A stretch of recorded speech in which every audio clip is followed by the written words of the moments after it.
کہ آج کل جو یہ ایک वबा फैली है कि हमें सबकी सुननी है, बद अकीदा लोगों की भी सुननी है, हमें गैर मुस्लिमों की भी सुननी है। अपने पास इल्म नहीं है लेकिन सबकी सुन के परेशान होना है और बाकियों को भी परेशान करना है। पहले बात याद रखिए, मेरे रजा ने आला हजरत ने 100 साल पहले में समझाया था कि सूना जंगल रात अंधेरी छाई बदली काली है, सोने वालों जागते रहियो चोरों की रखवाली है। यहाँ ऐसे ईमान के डाकू आए हैं जो मजहबी हुलिये में हैं, जो दीन की बात कर रहे हैं, जो आपके सामने कुरान की बात कर रहे हैं, मगर उनका मकसद यह है कि दिल से इश्क रसूल निकाल लिया जाए, दिल से सहाबा की मोहब्बत निकाल ली जाए, दिल से औलिया इकराम की मोहब्बत निकाल दी जाए। कोई कोशिश कर रहा है अहले बैत से बुग़्ज़ दिल में डाल दिया जाए, कोई कहता है आलिम दीन के पास जाने की जरूरत क्या है। अरे जनाब, सब इंटरनेट पर मौजूद है। अब आप गौर कीजिए, मैं यहाँ मौजूद इस्लामी भाइयों से एक बात करना चाहता हूँ। आज हम पाकिस्तान में करोड़ों की तादाद में मुसलमान हैं। मुझे बताइए ना, पाकिस्तान में कितने अंबिया हैं?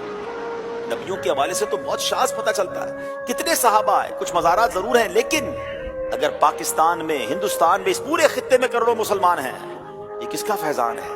ये औलिया इकराम का फैजान है। दाता हुजूर आए हैं, बाबा फरीद आए हैं, जनाब यहाँ बहाउद्दीन ज़करिया मुल्तानी आए हैं। हिंदुस्तान में देखें तो गरीब नवाज गए तो 90 लाख गैर मुस्लिमों को मुसलमान कर दिया, और आज लोग कहते हैं औलिया इकराम का कोई फायदा ही नहीं। अरे मोहसिनों को भी कोई भूलता है, तो गौर कीजिएगा, याद रखिएगा, असल टारगेट ये है कि आपका दीन छीनना है। डायरेक्ट कोई नहीं कह सकता अल्लाह रसूल की बात ना मानो, तो पहले जनाब उलमा से दूर किया जा रहा है, सहाबा से दूर किया जा रहा है, औलिया से दूर किया जा रहा है, ताकि जड़ें कट जाएं और बंदा, उसका ईमान कमजोर हो जाए। मेरे प्यारे इस्लामी भाइयों, अल्लाह करीम कुरान मजीद में इरशाद फरमाता है, फस्अलू अहल ज़िक्रि इन कुंतुम ला तालमून। कुरान में रब फरमाता है, और अगर तुम नहीं जानते तो इल्म वालों से पूछो। अब लोग कहते हैं जनाब ठीक है, बद मजहब है, लेकिन बात तो अल्लाह रसूल की कर रहा है ना, अल्लाह रसूल की बात तो सुननी चाहिए। अब जरा गौर कीजिएगा, आला हजरत इमाम अहले सुन्नत ने क्या खूब इरशाद फरमाया। वो हमारे असलाफ का अमल बयान करते हैं। हजरत सैयदना सईद बिन जुबैर, ये कौन थे? हजरत अब्दुल्ला इब्न अब्बास रज़ियल्लाहु तआला अन्हु के जनाब वो शागिर्द थे। उनको रास्ते में एक बद मजहब मिला, कहता मैं कुछ अर्ज करना चाहता हूँ। आपने फरमाया मैं सुनना नहीं चाहता। कहता एक कलमा तो सुन लें। तो आपने अपने अंगूठे और चुगलिया को कानों पर रखकर फरमाया, वला निस्फ कलिमा, मैं आधा लफ्ज भी नहीं सुनूंगा। लोगों ने अर्ज की कि हुजूर आप ऐसा क्यों कर रहे हैं? तो फरमाया ये उनमें से है, यानी ये गुमराहों में से है। एक बार और अजीब शख्सियत इमाम मोहम्मद बिन सीरीन रहमतुल्लाह तआला के पास दो बद मजहब आए।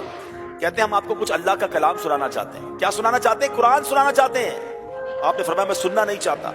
अर्ज की कुछ हदीसें सुनाना चाहते हैं। आपने फरमाया मैं नहीं सुनना चाहता। उन्होंने इसरार किया। आपने कहा तुम दोनों उठ जाओ या मैं उठ जाता हूं। अल्लाह अकबर, वो वापस चले गए। लोगों ने अर्ज की, ए इमाम क्या हरज था, आयत ही तो सुना रहे थे, हदीसें तो सुना रहे थे।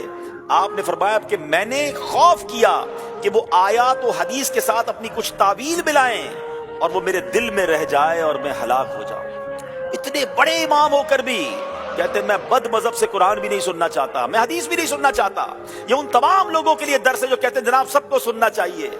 हमारे पास कितना इल्म है, हम कितने अपने अकीदे और ईमान में मजबूत हैं। क्या पता उस मोतरिस का सवाल ही आपके दिल में घर कर जाए और जनाब आपका ईमान छिन जाए। तो ऐ मेरे प्यारे इस्लामी भाइयों, हम भले, हमारे उलमा भले, आशिकान रसूल उलमाए कराम व मुफ्तियाने कराम भले, हम उनके दामन से लिपटे रहें। और ये जो वबा फैली है कि जनाब सबको सुनना है, खुदा के वास्ते इस मामले में गौर कीजिए, मजबूती रखिए। यहाँ दीन के डाकू घूम रहे हैं। अल्लाह मुझे और आपको, अल्लाह करे कि ये बात समझ आ जाए। कुरान मजीद फुरकान हमीद में रब एक और जगह इरशाद फरमाता है, फला तक़उद बअद ज़िक्रा मअल कौमि ज़ालिमीन, तो याद आने पर जालिमों के पास न बैठ।